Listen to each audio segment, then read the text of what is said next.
If you have not watched part 1 before, watch it first. Use headphone for better experience. He worked frantically at the lock. What if he were not able to escape from the vault? But the heavy lock was easily manipulated on the inside, he found.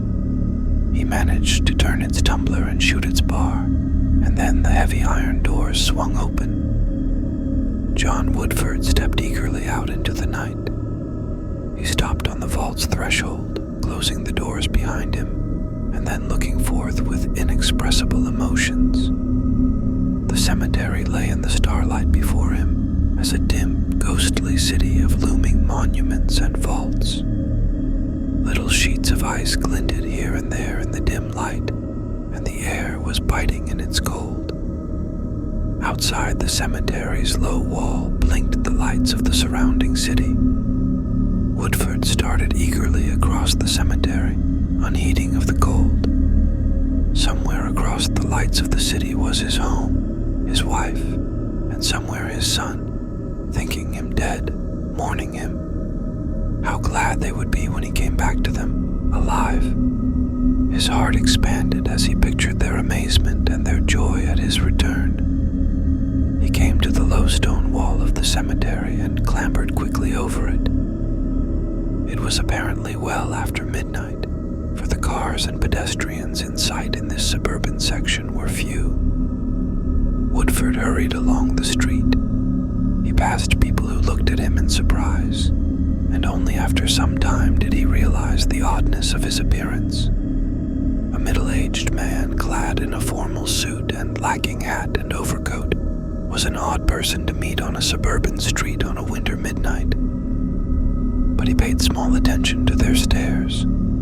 He did turn up the collar of his frock coat to keep out the cold, but he hardly felt the frigid air and the emotions that filled him. He wanted to get home, to get back to Helen, to witness her stupefaction and dawning joy when she saw him returned from the dead, living. A streetcar came clanging along, and John Woodford stepped quickly out to board it, but almost as quickly stepped back.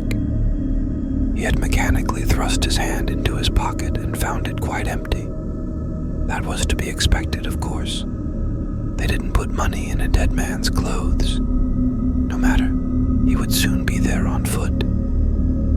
As he reached the section in which his home was located, he glanced in a store window in passing and saw on a tear sheet calendar a big black date that made him gasp. It was a date 10 days later than the one he last remembered. He had been buried in the vault for more than a week in that coffin. It seemed incredible, terrible. But that did not matter now, he told himself. It would only make the joy of his wife and son the greater when they found he was alive. To Woodford himself, it seemed as though he were returning from a journey rather than from the dead. Returned from the dead. As he hastened along the tree-bordered street on which his home was located, he almost laughed aloud as he thought of how amazed some of his friends would be when they met him. They would think him a ghost or a walking corpse, would perhaps shrink in terror from him at first. But that thought brought another. He must not walk in on Helen too abruptly.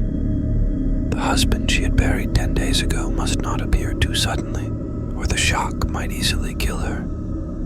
He must contrive somehow to soften the shock of his appearance, must make sure that he did not startle her too much. With this resolve in mind, when he reached his big house, set well back from the street, Woodford turned aside through the grounds instead of approaching the front entrance. He saw windows lighted in the library of the house, and he went toward them. He would see who was there, would try to break the news of his return gently to Helen. He silently climbed onto the terrace outside the library windows and approached the tall easements. He peered in. Through the silken curtains inside, he could clearly see the room's soft-lit interior, cozy with the shelves of his books and with the lamps and fireplace. Helen, his wife, sat on a sofa with her back partly toward the window. Beside her sat a man that Woodford recognized as one of their closest friends, Curtis Dawes. The sight of Dawes gave Woodford an idea. He would get Dawes outside in some way and have him break the news of his return to Helen. His heart was pounding at the sight of his wife. Then Curtis Dawes spoke, his words dimly audible to Woodford outside the window. "Happy, Helen?" he was asking. "So happy, dear," she answered, turning toward him. Out in the darkness, Woodford stared in perplexed wonder. How could she be happy when she thought her husband dead and buried? He heard Curtis Dawes speaking again. "It was a long time," the man was saying. "Those years that I waited, Helen." She laid her hand tenderly on his. "I know, and you never said a word. I respected so your loyalty to John." She looked into the fire musingly. "John was a good husband, Kurt. He really loved me, and I never let him guess that I didn't love him, that it was you, his friend, I loved. But when he died, I couldn't feel grief. I felt regret for his sake, of course, but underneath it was the consciousness that at last you and I were free to love each other." Dawes's arm went tenderly around her shoulder. "Darling, you don't regret that I talked you into marrying me right away. You don't care that people may be talking about us." "I don't care for anything but you," she told him. "John was dead. Young Jack has his own home and wife, and there was no reason in the world why we should not marry. I'm glad that we did." In the darkness outside the window, a stunned, dazed John Woodford saw her lift an illumined face toward the man's. "I'm proud to be your wife at last, dear, no matter what anyone may say about us," he heard. Woodford drew slowly back from the window. He paused in the darkness under the trees, his mind shaken, torn. So this was his homecoming from the tomb. This was the joy he had anticipated in Helen when he returned. It couldn't be the truth. His ears had deceived him. Helen could not be the wife of Curtis Dawes. Yet part of his mind told him remorselessly that it was true. He had always sensed that Helen's feeling for him was not as strong as his for her, but that she had loved Dawes, he had never dreamed. Yet now he remembered Dawes's frequent visits, the odd silences between him and Helen. He remembered 1,000 trifles that spoke of the love which these two had cherished for each other. What was he, John Woodford, to do? Walk in upon them and tell them that they had been premature in counting him dead, that he had come back to claim his position in life and his wife again? He couldn't do it. If Helen during those years had wavered in the least in her loyalty to him, he would have had less compunction. But in the face of those years of silent, uncomplaining life with him, he couldn't now reappear to her and blast her newfound happiness and blacken her name. Woodford laughed a little, bitterly. He was then to be an Enoch Arden from the tomb. A strange role, surely, yet it was the only one open to him. What was he to do?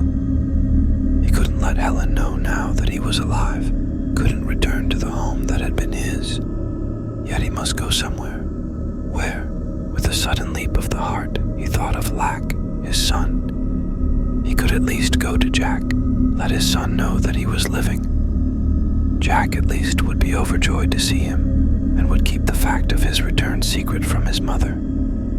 John Woodford, with that thought rekindling a little his numbed feelings, started back through the trees toward the street. Where he had approached the house but minutes before with eager steps, he stole away now like a thief, fearful of being observed. He reached the street and started across the blocks toward the cottage of his son. Few were abroad, for the cold seemed increasing and it was well past midnight. Woodford mechanically rubbed his stiffened hands as he hurried along. He came to his son's neat little white cottage and felt a relief as he saw lights from its lower windows also. He had feared that no one would be up.